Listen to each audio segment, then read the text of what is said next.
கர்த்தருக்கு ஸ்தோத்திரம். எல்லாரும் இந்த சங்கீதத்தை இன்னொரு முறை வாசிங்க. சங்கீதம் 41:11. எல்லாம் சத்தம் வாசிங்க. என் சத்துரு என்மேல் ஜெயம் கொள்ளாததினால் நீர் என்மேல் பிரியமாக இருக்கிறீர் என்று அறிவேன். தாவீது இந்த சங்கீதத்தை எழுதுகிறார். அப்போ எழுதும்போது ஒரு காரியத்தை சொல்கிறார். ஆண்டவரே, நீங்கள் என் மேலே விருப்பமாக இருக்கிறீங்க, என் மேலே அன்பாக இருக்கிறீங்க, என் மேலே பிரியமாக இருக்கிறீங்கன்றது எனக்கு தெரியும். எப்படி தெரியும்னா, எனக்கு விரோதமாக எழும்பின சத்துரு அவன் என்னை ஜெயிக்கலை, அவங்ககிட்ட இருந்து நீங்கள் என்னை காப்பாற்றிட்டீங்க. இல்லைன்னா நான் அவனை ஜெயித்தேன். என்னை அவன் ஜெயிக்காததுனால நீங்கள் என் கூடவே இருக்கிறீங்க, என் மேலே பிரியமாக இருக்கிறீங்கன்றதை நான் அறிந்து கொண்டேன் அப்படின்னு சொல்லுகிறார். இல்லையா? இன்னைக்கு ஆண்டவர் உங்கள் மேலே விருப்பமாக இருக்காரா? சொல்லுங்கள், உங்கள் மேலே விருப்பமாக இருக்காரா? நீங்கள் அவர் மேலே விருப்பமாக இருக்கிறீங்களா? என்ன சத்தமே வரமாட்டுக்கு. அவர் உங்கள் மேலே விருப்பமாக இருக்காரா? நீங்கள் அவர் மேலே விருப்பமாக இருக்கிறீங்களா? எப்படி நீங்கள் கண்டுபிடிக்கிறீங்க அவர் உங்கள் மேலே விருப்பமாக இருக்கிறார் அப்படின்னு? நீங்கள் அவர் மேலே விருப்பமாக இருக்கிறது இங்கே வர்றது, சபைக்கு வர்றது, ஜெபம் பண்ணுறதை வச்சு கண்டுபிடிச்சிடலாம். அவர் உங்கள் மேல் விருப்பமாக இருக்கிறதை நீங்கள் எப்படி கண்டுபிடிக்கிறீர்கள்? அப்படி ஒரு கேள்வியை தாவீதுகிட்ட போய் கேட்டால் இந்த வசனத்தை சொல்லுவார். என் சத்துரு என் மேலே ஜெயம் கொள்ளலை, அவர் எனக்கு ஜெயம் கொடுத்தார், அதனால் நான் அவர் என் மேலே விருப்பமாக இருக்கிறார். இப்போ தேவன் இந்த ராத்திரி வேளையில் நம்ம மேலே விருப்பமாக இருக்கிறார் என்பதை நாம் புரிந்து கொள்ள வேண்டும். நம்ம நிறைய நேரங்களில் நம்ம நினைக்கிறோம், நம்ம தோற்று போனது போல் ஒரு ஃபீல் ஆகிடுது. ஏதோ ஒரு தேவைக்காக காத்து நிற்கிறோம், நாம் எதிர்பார்க்குற அந்த நேரத்தில் அது கிடைக்கலன்னொன்னே நம்ம நினச்சிடுறோம் நம்ம தோற்றுட்டோம், ஆண்டவர் நம்மளை மறந்துட்டார் போல இருக்குது, நமக்கு எதுவுமே செய்ய மாட்டுறாரு, ஒருவேளை நம்மக்கிட்ட தான் ஏதோ தப்பு இருக்குது போல இருக்குது, நம்ம கர்த்தராலும் நம்ம கைவிடப்பட்டோம் போல இருக்குது அப்படின்னு நம்ம நினச்சிக்கிடும். அப்படி கிடையாது. ஒன்று புரிஞ்சுக்கோங்க, நீங்கள் இந்த பூமியில் இன்றைக்கி நம்ம இருக்கிறோம், நம்மளை மனுஷன் பார்க்கலையோ 2 கூட்டம் நம்மளை பார்த்து கொண்டே இருக்குது. ஒன்று பரலோகத்தில் இருக்கிற தேவதூதர்களுடைய கூட்டம் நம்ம பார்த்துக்கிட்டு இருக்கு. இன்னொன்று இந்த பூமியிலே கிரியை செய்கிற பிசாசினுடைய வல்லமை, அந்த பிசாசும் நம்மளை பார்த்து கொண்டே இருக்கிறான். இந்த 2 பேருடைய கண்களுக்கு முன்பதாக கர்த்தர் நம்மை நடத்துகிறார். வேதம் சொல்லுகிறது, கர்த்தர் தம்மை பரியாசம் பண்ண ஒட்டார். அவரை பார்த்து கிண்டல் பண்ணுற அளவுக்கு அவர் நடந்துக்கிட மாட்டார். மனுஷன் எதை விதைக்கிறானோ அதை அவன் அறுக்கிறான். அப்படின்னா ஒன்று புரிஞ்சுக்கணும், கர்த்தர் என் மேலே விருப்பமாக இருக்காருன்றதை நம்ம என்னைக்கு புரிஞ்சு கொண்டு அவருக்குள்ளே சந்தோஷமாக இருக்கிறோமோ அன்னைக்கு நம்முடைய சத்துருக்களை நம்முடைய காலின் கீழ் கர்த்தர் மடங்கடிக்க போடுவார். லேலுயா. சரி, பைபிளில் இருந்து தாவீதுக்கு எழும்பின அந்த சத்துருக்கள் யார் அப்படின்றத அந்த சங்கீதம் 41 எழுதுகிறார். அதிலேருந்து சில காரியத்தை அந்த சத்துருக்கள் எழும்பி என்னெல்லாம் பண்ணுவாங்க. இன்றைக்கி நமக்கும் நிறைய சத்துருக்கள் இருக்கிறாங்க, நம்ம கண்ணுக்கு தெரியலை, ஆனால் நிறைய பேர் நம்மளை சுற்றி இருக்கிறாங்க. என்னெல்லாம் பண்ணுவாங்க? 5ஆம் வசனம் வாசிங்க. அவன் எப்பொழுது சாவான், அவன் பேர் எப்பொழுது அழியும் என்று. முதலாவது ஒரு எதிரி ஒரு தேவ பிள்ளைக்கு வர்றான் அப்படின்னா அவன் செய்கிற முதல் வேலை என்னென்னா அவன் பேரை கெடுக்கிறான். என்ன கெடுக்கிறான்? பேரை கெடுக்கிறான். நம்ம ஊரில் சொல்லுவாங்க, என் இமேஜையே டேமேஜ் பண்ணிட்டாங்க.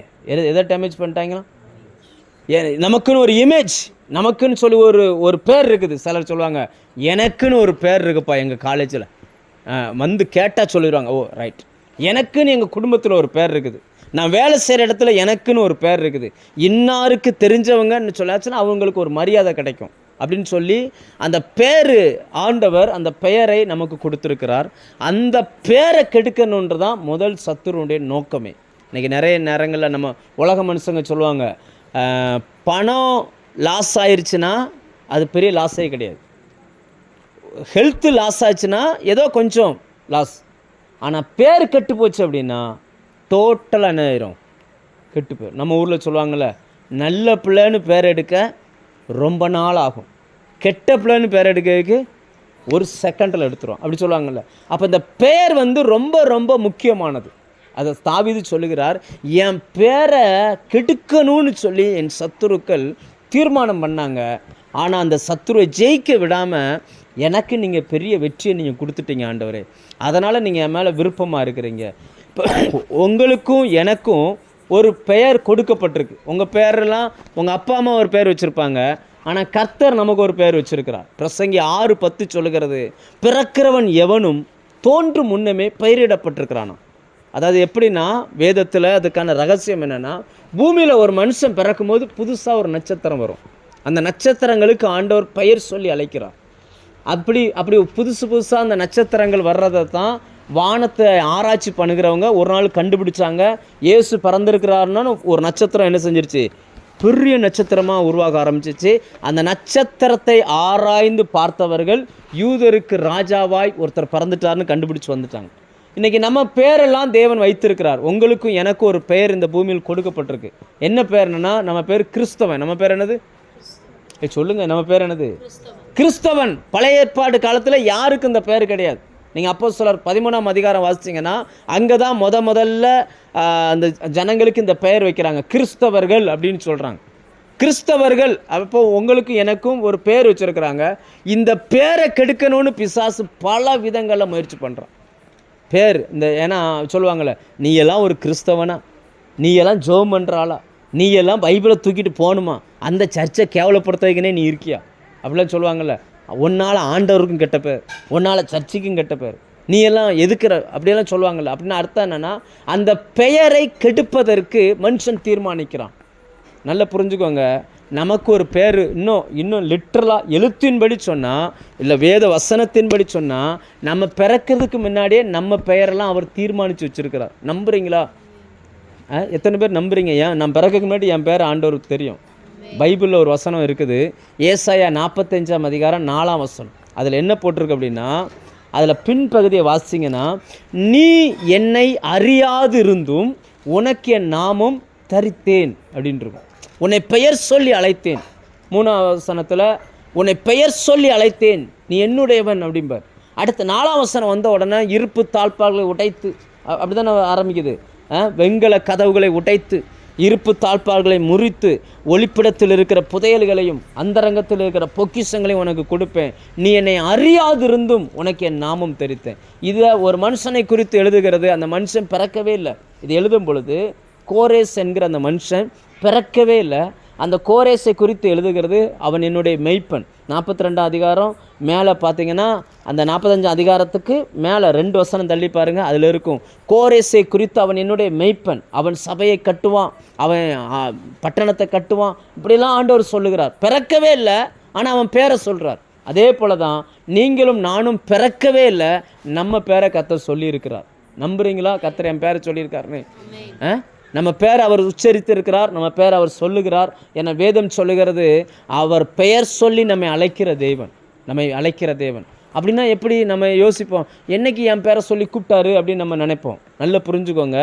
இறையியல் என்ன சொல்லுது அப்படின்னா, வானத்திலிருந்து ஒவ்வொரு மனுஷனுக்கும் 2 தேவதூதர்களை கொடுக்கிறார்கள். தேவதூதர்கள் கொடுக்கப்படுகிறார்கள். அந்த தேவதூதருடைய வேலை என்னென்னா, பகலில் ஒருத்தர் நம்மளை பராமரிக்கிறாங்க, ராத்திரி ஒருத்தர் என்ன செய்கிறாரு, பராமரிக்கிறார். அப்போ ஒவ்வொருத்தரும் பரலோகத்தில் போய் ரிப்போர்ட் சொல்லுவாங்க, இவர் இன்னும் பண்ணியிருக்கிறான், இது செஞ்சு. அப்போ போன உடனே ஆண்டவர் கேட்பார், ஆண்ட்ரூஸ் என்ன பண்ணான் அன்னைக்கு, அவன் பாதுகாத்தியா, அவனை பராமரிச்சியா, அவன் போக்குவரத்தில் எப்படி இருந்தான். அப்போ அவங்க தேவதூதன் அங்கே போய் சொல்லுவான், அவன் பைக்கில் வேகமாக போகும்போது 3 ஆக்சிடெண்ட் நடக்க வேண்டி இருந்துச்சு, நான் தான் அவனை டக்குன்னு திருப்பி விட்டு சரி பண்ணிட்டேன் அப்படின்னு சொல்லுவான். நான் சொல்ல புரியுதா உங்களுக்கு? நான் ஒரு எக்ஸாம்பிளுக்காக அவங்க வீட்டு ப்ரேயர்னால அவங்கள சொல்கிறேன். ஆனால் ஒவ்வொரு நாளும் கர்த்தர் நம்முடைய பெயரை சொல்லுகிறார். பிசாசுக்கு இது பிடிக்காததுனால அவன் என்ன நினைக்கிறான்னா, நம்ம பேரை கெடுக்கணும்னு நினைக்கிறான். அவன் எதைத்தான் கெடுக்கணும்னு நினைக்கிறான் சொல்லுங்கள்? பேரை கெடுக்கணும்னு நினைக்கிறான்.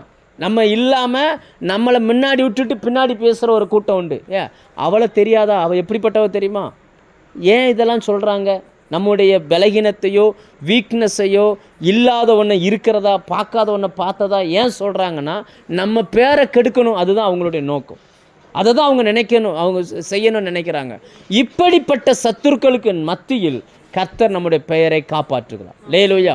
அவன் எவ்வளவுக்கு எவ்வளோ கெடுக்கணும்னு நினைக்கிறானோ அவ்வளவு நீங்கள் தேவனுக்குள்ளே இருந்தீங்கன்னா உங்களை கொண்டு உங்கள் பேரை அநேகர் பேசும்படி கர்த்தர் வைப்பார், அநேகர் உச்சரிக்கிற அளவுக்கு வைப்பார்.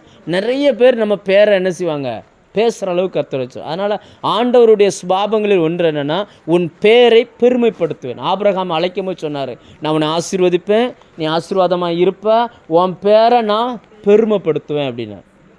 இப்போ ஆண்டவருடைய சுபாவம் என்னென்னா, நம்ம பேரை பெருமையாய் பேச வைப்பார். லேலூயா. எப்படி பெருமையாக பேச வைப்பார்? நம்மளை சுற்றி இருக்கிற ஜனங்கள் சொல்லிக்கூட, எப்பா நம்ம நினச்ச போல் இல்லை. அவர் ரொம்ப நல்ல பிள்ளை, பார்த்துக்கோ. என்ன பேசுனாலும் கோபமே பட மாட்டா. அப்படி நம்மளை பற்றி என்ன செய்வாங்க, பெருமையாக பேசும்படி வைப்பாருங்க. அப்படி நம்ம கூட இருந்து நாம் எதிலெல்லாம் தவறுகிறோமோ அதில் நம்மளை சரிப்படுத்தி எடுக்கிறவர் தான் நம்முடைய தேவனாகிய கர்த்தர். லேலூயா. கர்த்தர் நம்ம கூட இருந்தார்னா நம்ம பேர் அப்போ ஒன்றை புரிஞ்சுக்கணும். அப்போ ஆண்டவர் நம்ம கூட இருந்தார்னா நம்ம பேரை கெட்டே போகாதா அப்படின்னாச்சுன்னா அப்படிலாம் இல்லை. நீங்கள் பைபிளை கவனித்து பாருங்கள், நிறைய மனிதர்கள், அந்த பெயர் என்பது கேரக்டரை குறிக்குது. பெயர் எதை குறிக்குது? ஒவ்வொரு வேதத்தில் பெயர் என்பது ஒவ்வொரு மனுஷனுடைய கேரக்டரை குறிக்குது. அப்போ அந்த கேரக்டரை கெடுக்கிறதுக்கு அவன் முயற்சி பண்ணுறான், கோபத்தை ஏற்படுத்துகிறான், எரிச்சலை ஏற்படுத்துகிறான். இதெல்லாம் செய்யும் பொழுது நம்ம எல்லாருமே விழுந்து போகிற ஒரு மாம்சத்தை உடையவர்களாக இருக்கிறோம். நம்ம உடம்புல ஒரு மாம்சம் இருக்குது. இந்த மாம்சம் எப்போவுமே விழுந்து போகும் தன்மை உள்ளது. அதாவது என்னென்னா, இது மண்ணிலிருந்து எடுத்தது, அப்படி தானே? என்னப்பா நீங்கள் அப்படி தானே? மண்ணிலிருந்து எடுத்ததுனால இது எப்போவுமே இந்த மண்ணுக்கு ஒரு ஈர்ப்பு விசை இருக்குது, அதில் இழுக்கக்கூடிய தன்மை உள்ளது. அதனால தான் இந்த மண்ணாசை, பெண்ணாசை, பொன்னாசையில் சிக்கி நிறைய பேர் மாட்டிக்கிறான். இதை ஜெயித்தவன் எவனுமே கிடையாது. இதை ஜெயிக்கணும் அப்படின்னாச்சுன்னா கர்த்தர் அந்த மனுஷன் கூட இருக்கணும். கூட இருந்து அவனை தப்புவிச்சா அவன் ஜெயிச்சிடலாம். அதனால் நம்ம விழுந்து போகிற ஒரு மாம்சத்தோடு நம்ம வாழ்கிறோம். இதை பயன்படுத்தி பிசாசு நம்மளை கேவலப்படுத்தணும்னு நினைக்கும் பொழுது கர்த்தருக்குள்ளே நீங்கள் இருந்தீங்கன்னா உங்கள் பெயரை அவர் காப்பாற்றுகிறார். லேலுயா. நமக்கு விரோதமாய் மனிதர்கள் ஒவ்வொரு நாளும் கண்ணி வைக்கிறார்கள். நமக்கு தெரியாது. ஒரு மனுஷனுக்கு பிசாசு காலையில் எந்திரிச்ச உடனே, நீங்கள் எந்திரிக்கைக்கு முன்னாடியே அவன் உட்காந்து கண்ணி பின்னிடுவான். நம்ம ஊரில் சொல்லுவாங்கள்ல, எப்படி சொல்லுவாங்க, சில நேரங்களில் வீட்டுக்கு ஏதாவது எலி போச்சுன்னா இந்த எலி வர்ற வழியில் கண்ணியை வைப்பாங்க, அந்த எலியை பிடிச்சிடணும்.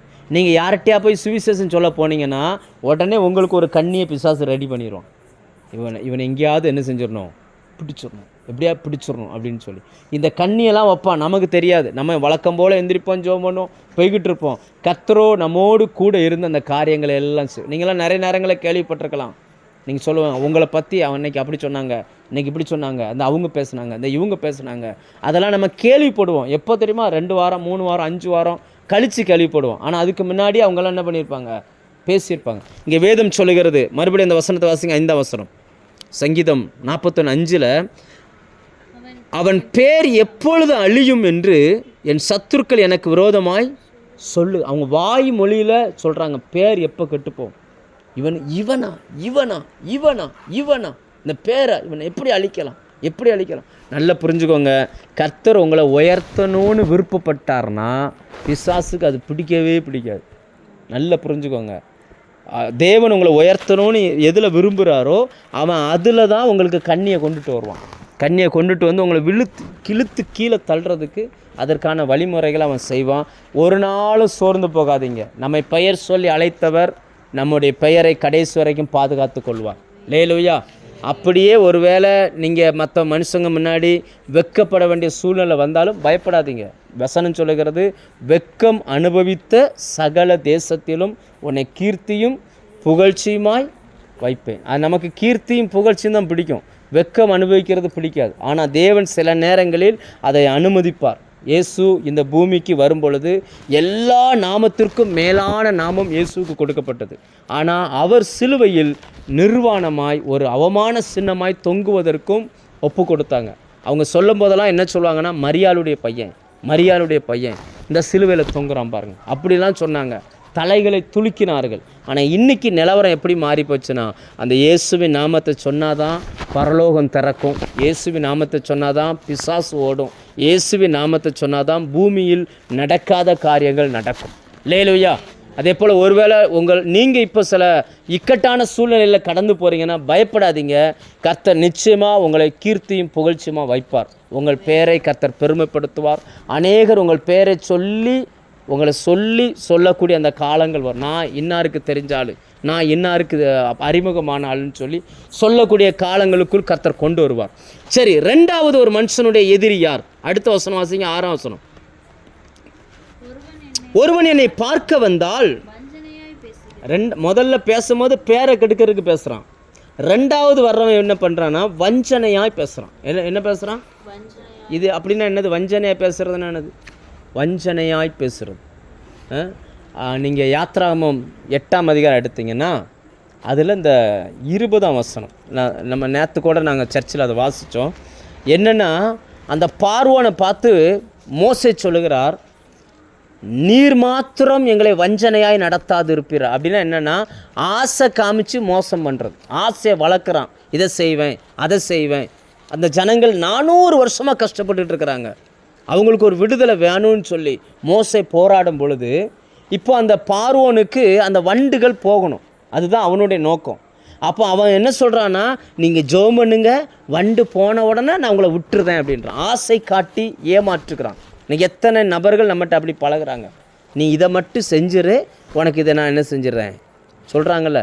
பாஸ்டர் நீங்கள் ஜெபம் பண்ணுங்க, வியாதி மட்டும் குணமாயிருச்சுன்னா சர்ச்சுக்கு வந்துடும் பாஸ்டர், இது மட்டும் சரியாயிருச்சுன்னா இது வாங்கி கொடுத்துருவேன். முந்தி ஒருத்தர் இருந்தார், அவருக்கு ஏதோ ஒரு காரியம் ஆக வேண்டி இருந்துச்சு. அதனால் நம்ம சர்ச்சுக்கு முன்னாடி கிடக்கிற இடத்த சொன்னார், இந்த இடத்த நான் சர்ச்சுக்கு கொடுத்துருவேன் அப்படின்னு. என்ன சொன்னார்?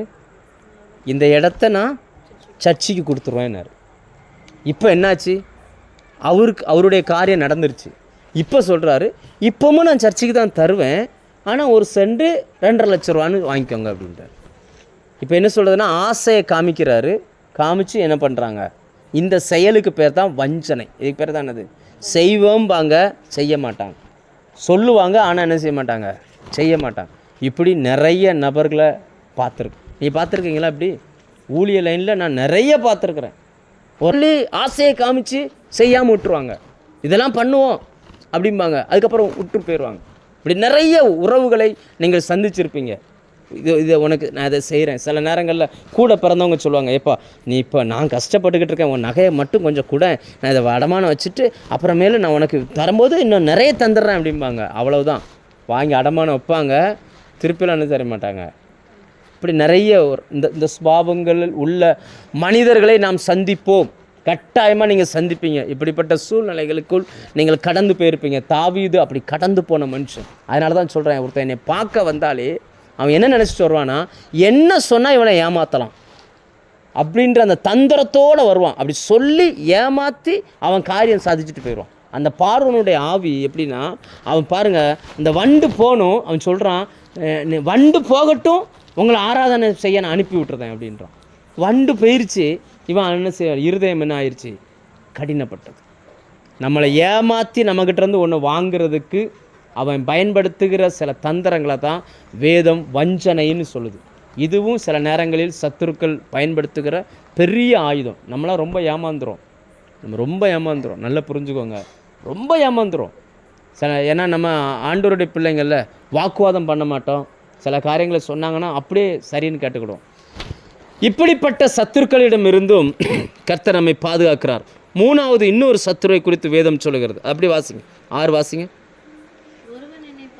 ஒருவன் என்னை பார்க்க வந்தால் வஞ்சனையாய் பேசுகிறான், தன் இருதயத்திலே அக்கிரமத்தை சேர்த்து கொண்டு தெருவிலே போய் அதை தூற்றுகிறான். அதாவது என்னென்னா, நம்மளை பார்த்து நேருக்கு நேராக பேச மாட்டாங்க. எங்கே போய் சொல்கிறாராம், தெருவில் போய் பேசுகிறன்னு அர்த்தம் என்னென்னா, ஆள் இல்லாத தெருவில் பேசிட்டு போகிறான்னு அர்த்தம் இல்லை. ஜனங்கள் நிறைய பேர் கூடியிருக்கிற இடத்துல நம்மளை பற்றி பேசுகிறது. நீங்கள் பைபிளில் தாவீதை குறித்து இந்த ஒரு சம்பவம் மட்டும் சொல்லிவிட்டு நம்ம ஜெபம் முடிப்போம். நீங்கள் வாசிக்க வேண்டாம், ஆனால் எடுத்து வச்சுக்கோங்க. 2 சாமுவேல் 16ஆம் அதிகாரம் 5லிருந்து 13 வரைக்கும் ஒரு சம்பவம் இருக்குது. இப்போ தாவீதுக்கு காலில் செருப்பு போட கூட டைம் கொடுக்கல அவங்க பையன். ஒரு பெரிய ராஜா, சமஸ்த இஸ்ரவேலின் ராஜா.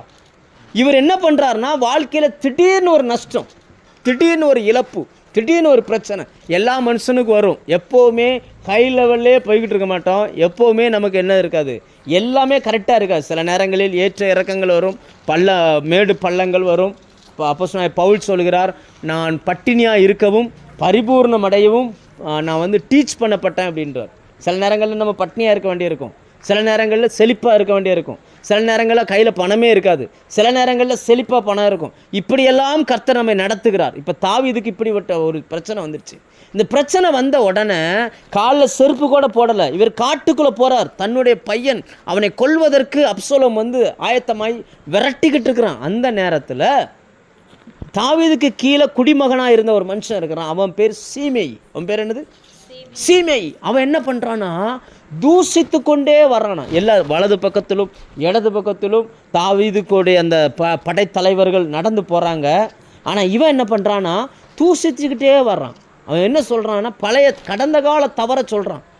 இரத்த பிரியனே, பேலியாளின் மனுஷனே, நீ உன்னுடைய சவுலுக்கு நீ இப்படியெல்லாம் பண்ணின அப்படியெல்லாம் பண்ண, ஒன்று உன் கையில் இரத்தக்கரை படிஞ்சிருக்குது, அதனால தான் கர்த்தர் உனக்கு இதை கொடுத்துட்டான்னு சொல்லி தூசிச்சுக்கிட்டே போகிறான். நல்லா கவனித்து பாருங்கள். ஏற்கனவே கஷ்டத்தில் ஆதரவாக இருக்க வேண்டியவங்க இப்போ என்னவா மாறிடுறாங்க சொல்லுங்கள்? கஷ்டத்தில் ஆதரவாக இருக்க வேண்டியவங்க சப்போர்ட்டிவாக இருக்காங்களா, தூசிக்கிறாங்களா?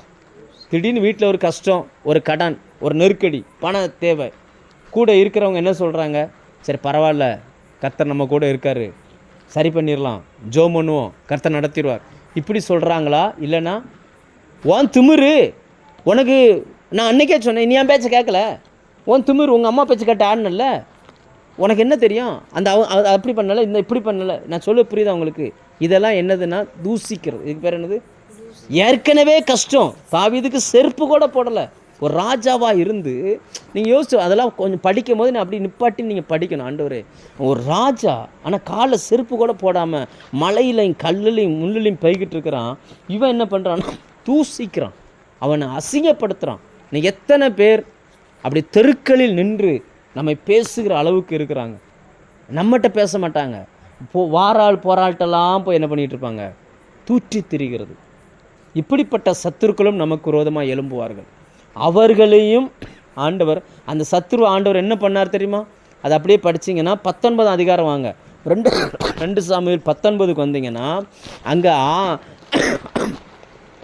அப்படி வந்தீங்கன்னா அங்கே பார்த்தீங்கன்னா இப்போ தாவீது மறுபடி ராஜாவாயிட்டார். இப்போ ராஜாவாய் வருகிறார்னு சொன்ன உடனே இவன் என்ன பண்ணிட்டான்? வேகமாக ஓடி போய் அதில் 16ஆம் வசனத்துலேருந்து வாசிச்சா தெரியும், தாவீது ராஜாவுக்கு எதிர்கொண்டு போனான் அப்படின்னு இருக்கும். 17ஆம் வசனத்தில் காலில் விழுந்துட்டான். 18ஆம் வசனத்தில் நான் தெரியாமல் பேசிட்டேன்னு மன்னிச்சுக்கோங்க அப்படின்றான். அதாவது ஒன்று புரிஞ்சுக்கோங்க, எப்போவுமே உங்களை கிண்டல் பண்ணி தூசிச்சுக்கிட்டு இருக்கவங்க தூசிக்கிட்டே இருக்க மாட்டாங்க. ஆண்டவர் எப்போவுமே அதுக்கு அனுமதி கொடுக்க மாட்டார். ஒரு குறித்த வேலை வரும் பாருங்க, அந்த வேலையில் உங்கள் காலில் வந்து விழுந்துருவாங்க. வேறு வழி இல்லை, சரண்டர். நான் சொல்ல புரியுதா உங்களுக்கு? அப்படியே காலில் வந்து விழுந்துருவாங்க, வேறு வழி இல்லையா, நீங்களாம் பார்த்து எதுவும் செஞ்சால் தான் உண்டுன்ற இடத்துக்கு கொண்டு வந்துட்டேன். ஆனால் இதே மனுஷன் அந்த 16ஆம் அதிகாரத்தில் எப்படி சொல்கிறான்னா பேலியாளின் மனுஷனே அப்படின்றான். 12-13வது வசனத்திலாம் பார்த்தீங்கன்னா கல்லள்ளி எறிகிறான், மண்ணள்ளி அப்படியே போடுறான், நீலாம் நாசமாக போயிரோடா அப்படின்றான் தாவீதை. ஆனால் தாவீது கூட இருந்தவங்க சொல்கிறாங்க, அவனை இப்படி எப்படி நம்ம ஒரே வெட்டிட்டுமா அப்படிங்கும்போது தாவீது சொல்கிறாரு, நீ அவனை ஒன்றுமே செய்ய வேண்டாம், கர்த்தர் தான் என்னை தூசிக்க வச்சிருக்கிறார், அவன் தூசிக்கட்டும், பேசட்டும். இந்த நேரத்தில் உங்களை யாராவது தெருக்களில் போகிற மனுஷங்கிட்ட உங்களை அசிங்கப்படுத்துகிறாங்கன்னா சமாதானமாக இருக்க பழகிக்கோங்க. பதிலுக்கு பதில் நீங்கள் பேசாதீங்க, ரைட், பரவாயில்ல. கர்த்தர் அறியாமல் நம்முடைய வாழ்க்கையில் எதுவுமே நடக்காது என்கிற அந்த இடத்துக்கு நீங்கள் வருவீர்களே, ஆனால் உங்கள் சத்துருக்களை ஜெயிக்கக்கூடிய அந்த அதிகாரத்தை கர்த்தர் உங்கள் கரத்தில் தருவார். லேலுயா. இந்த 3மே மனிதர்கள் மூலமாக தான் வருது. உண்மைதானா? உங்கள் பேர் கெட்டு போகிறது யாரால் கெட்டு போகுது? மனுஷன் மூலமாக. உங்களை ஏமாற்றி வஞ்சிக்கிறது யார்? மனுஷன். உங்களுடைய தெருக்கள், அதாவது உங்கள்கிட்ட வந்து பேசுகிறதுக்கு பதிலாக போகிற ஆள்கிட்ட உங்களை பற்றி பேசி உங்களை அவமானப்படுத்துறது யார்? மனுஷன். ஆனால் இந்த மனுஷனிடம் இருந்து நம்மை காப்பாற்றுவதற்கு நம்முடைய தேவன் நம்மோடு கூட இருக்கிறார். அதை தான் தாவீது சொல்லுகிறார், தேவனே, என் சத்துரு என் மேலே ஜெயம் கொள்ளாததினால் நீர் என் மேல் பிரியமாக இருக்கிறேன். நல்லா புரிஞ்சுக்கோங்க, எந்த மனுஷங்கிட்டையும் உங்களை விட்டு கொடுக்க மாட்டார், எந்த மனுஷன்ட்டையும் உங்களை விட்டு கொடுக்க மாட்டார். எவ்வளவு நெருக்க வேணாலும் வரட்டும், எவ்வளோ போராட்டம் வேணாலும் வரட்டும், எல்லா மனிதரிடத்திலும் உங்களை தப்புவிப்பதற்கு கர்த்தர் உதவி செய்வார். லேலுயா. வேதம் சொல்லுகிறது, மனுஷனுக்கு நேரிடுகிற சோதனை அல்லாமல் வேறே சோதனை உங்களுக்கு நேரிடவில்லை. தேவன் உண்மை உள்ளவராக இருக்கிறார். சோதனையோடு கூட அதுக்கு தப்பிக்கொள்ளும்படியான போக்கையும் உண்டு பண்ணுகிறார். நம்ம கண்ணு எப்போவுமே அதில் தான் இருக்கணும். ஆண்டவரே, நீங்கள் என்னை காப்பாற்றுவீங்க, நீங்கள் என்னை காப்பாற்றுவீங்க, என்னை பாதுகாத்துக்கிடுவீங்க, என்ன வேணாலும் இருக்கட்டும். அதாவது ஏசாயா 25:4 கொடூரமானவர்களின் சீரல் மதிலை மோதி அடிக்கிற பெரு வெள்ளத்தை போல இருக்குமா. அப்படி வரும் பொழுது வசனம் சொல்லுகிறது, ஏழைகளுக்கு அவர் பலனாக இருக்கிறார், எளியவனுக்கு அவர் திடனாக இருக்கிறார், அவர் நல்ல குளிர்ந்த நிழலை போல நமக்கு இருக்கிறார். நம்ம கூட இருந்து நம்மை அவர் பாதுகாத்து கொள்வார். இந்த தேவன் நம்ம மேலே பிரியமாக இருக்கிறார் என்பதை நாம் புரிந்து கொண்டோமானால் நம்ம சத்துருக்களுக்கு பயப்படவே மாட்டோம். லேலுயா. எத்தனை பேருக்கு நான் சொன்னது புரியுது? இந்த மாதிரி நெருக்கடியெல்லாம் நம்ம கடந்து வந்திருக்கிறோம். நம்ம சபை கடந்து வந்திருக்குது. நம்ம நெருக்கடியெல்லாம் தாண்டி வந்திருக்கிறோம். எத்தனை பேர் சொல்லியிருக்காங்க, என் காது கேட்க எத்தனை நபர்கள் எங்கள் அப்பாவுக்கு உடம்பு முடியாமல் போன நேரத்தில் சொன்னவங்க உண்டு. ஆஸ்பத்திரியில் வந்துட்டு என் கையை பிடிச்சிட்டு நீங்கள் எல்லாத்துக்கும் தயாராக இருங்கன்னு சொன்னவங்களாம் உண்டு. அப்படின்னு அர்த்தம் என்ன? நீங்கள் எல்லாத்துக்கும் தயாராக இருங்க, எதை பற்றியும் கவலைப்படாதீங்க, என்ன வந்தாலும் தயாராக இருங்க அப்படின்னு அர்த்தம் என்ன?